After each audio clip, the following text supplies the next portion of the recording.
Well, thanks, Steve, for your interview. Thanks very much. It was really nice joining you here today, Roy. Thank you for coming past. And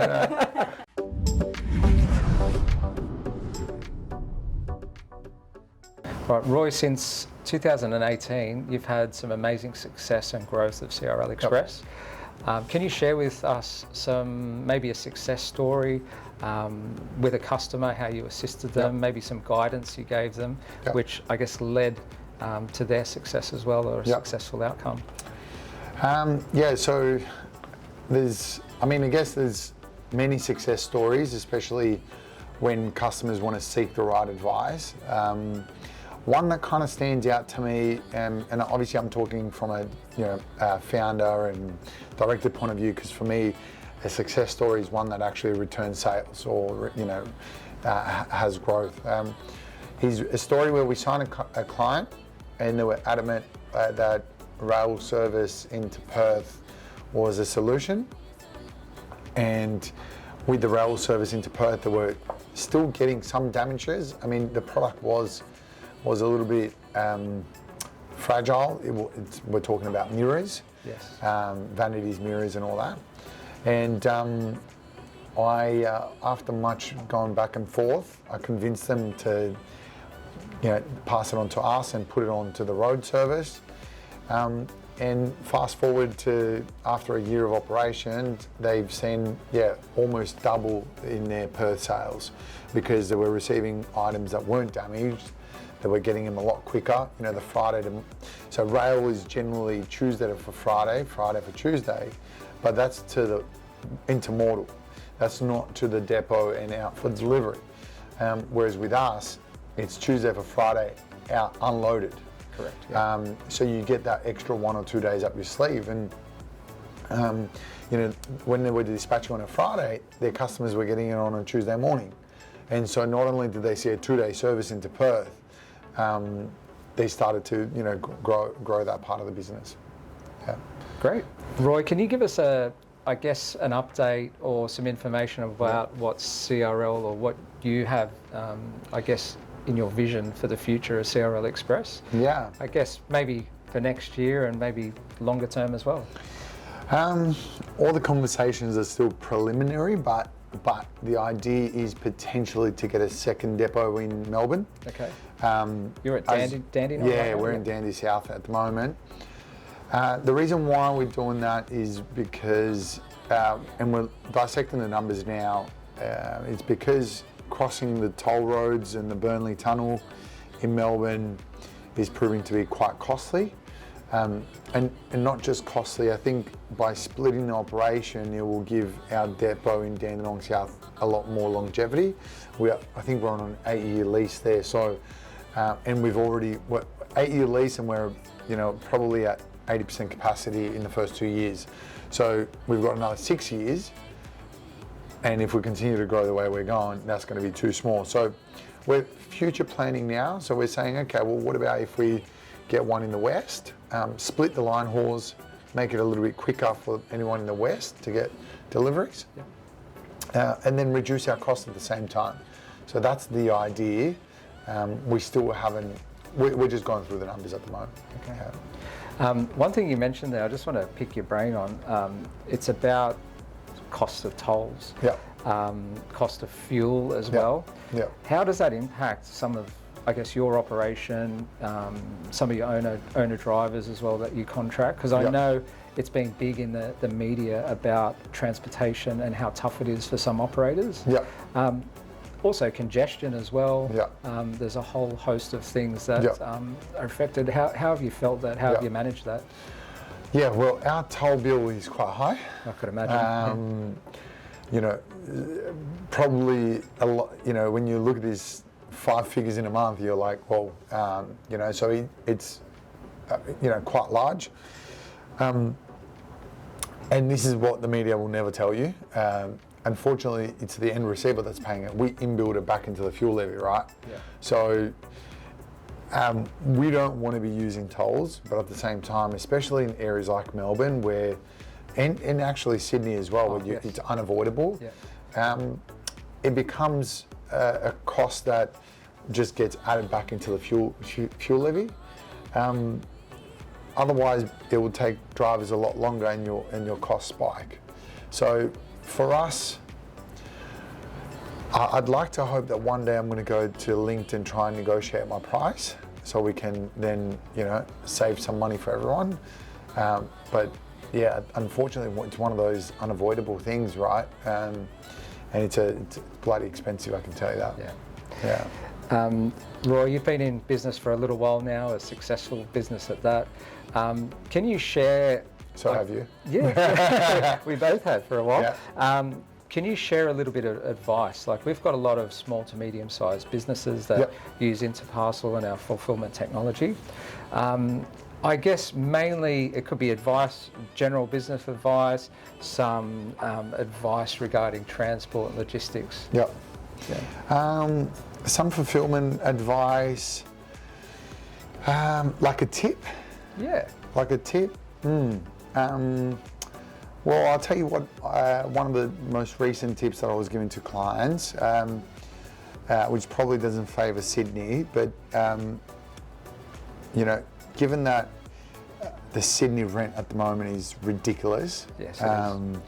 What we've started to advise our customers is to, especially if they wanted an overnight national solution, how do you provide an overnight national solution? By storing in Brisbane and Adelaide. So if you store in Brisbane, you service Sydney overnight, and if you store in Adelaide on a backload, you service Melbourne overnight, and then you've also got access to Perth in 2 days. So I guess that, for anyone who does 3PL and wants to store, I would say storing in Brisbane and Adelaide will give you that national footprint. Of course, it's all dependent on volumes, like how many containers you get and all that stuff, because splitting containers also not as cost effective either. So for anyone who receives across multiple SKUs and has a national delivery requirement, that would be the first sort of 2 stops I would go. Okay. And they're actually the cheapest. So real estate at the moment, Sydney is the most expensive. Brisbane comes second or equal to second with Melbourne, and then obviously it's Perth and Adelaide. Steve, I've got a question for you. Circling back to the question, actually, before we go, what requirement do you see from your clients when it comes to track and trace? So we spoke about the track and trace before, about it's a requirement for your customers. Yes. Where is that going to end up? Like, where do you think, given, because you're in a software game as well now, right? Yeah. So you see all that data. Are they going to need to see where the driver is?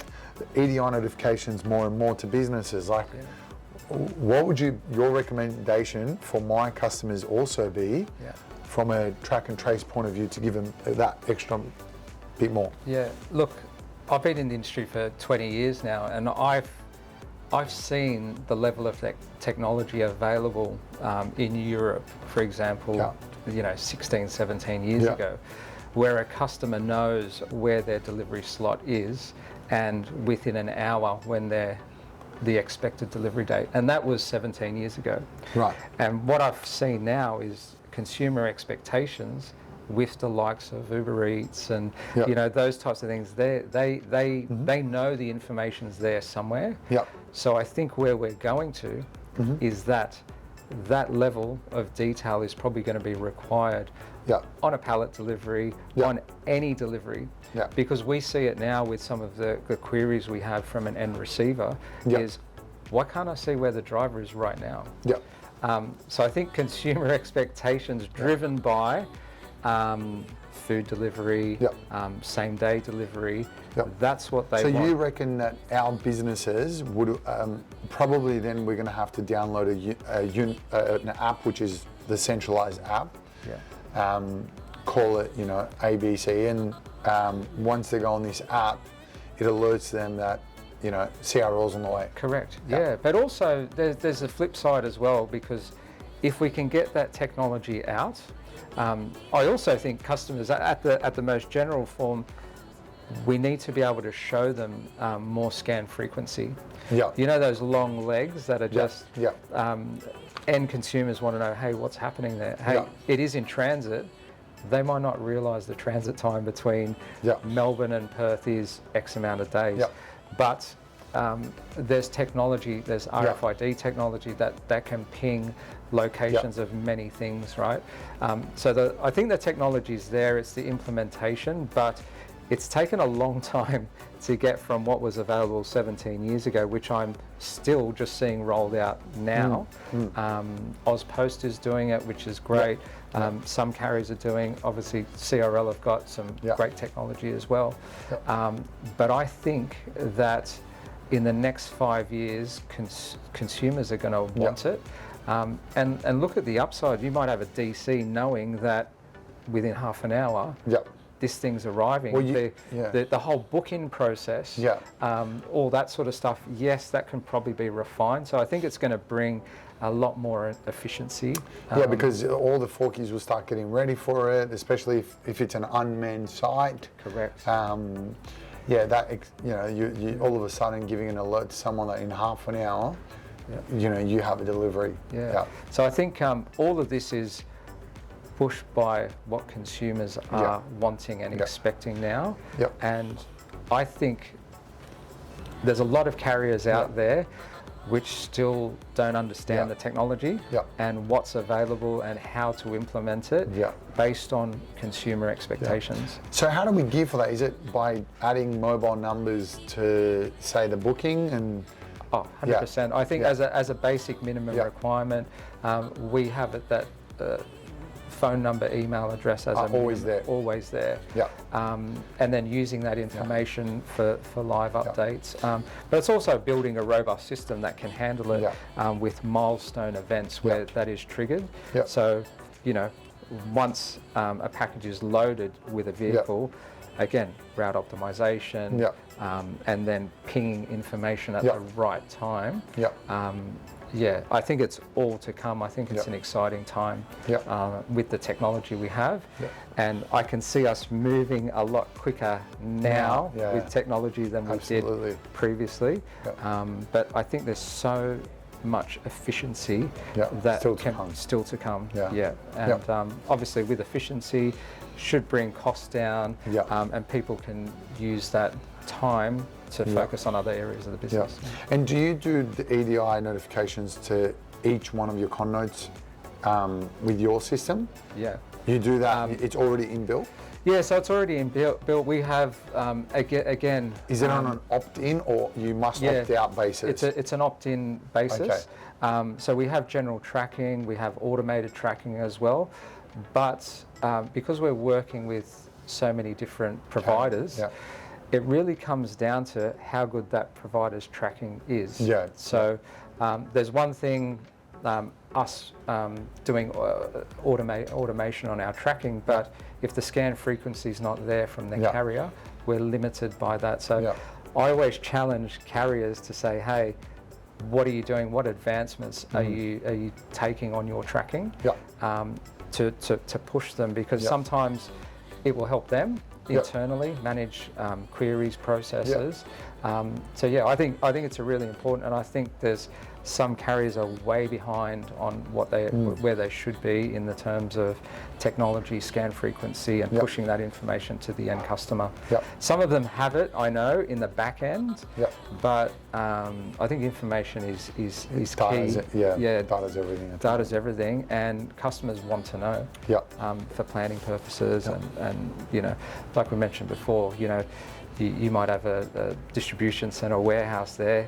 They can get ready. They know when it's coming. Otherwise, they're like, oh, it's here.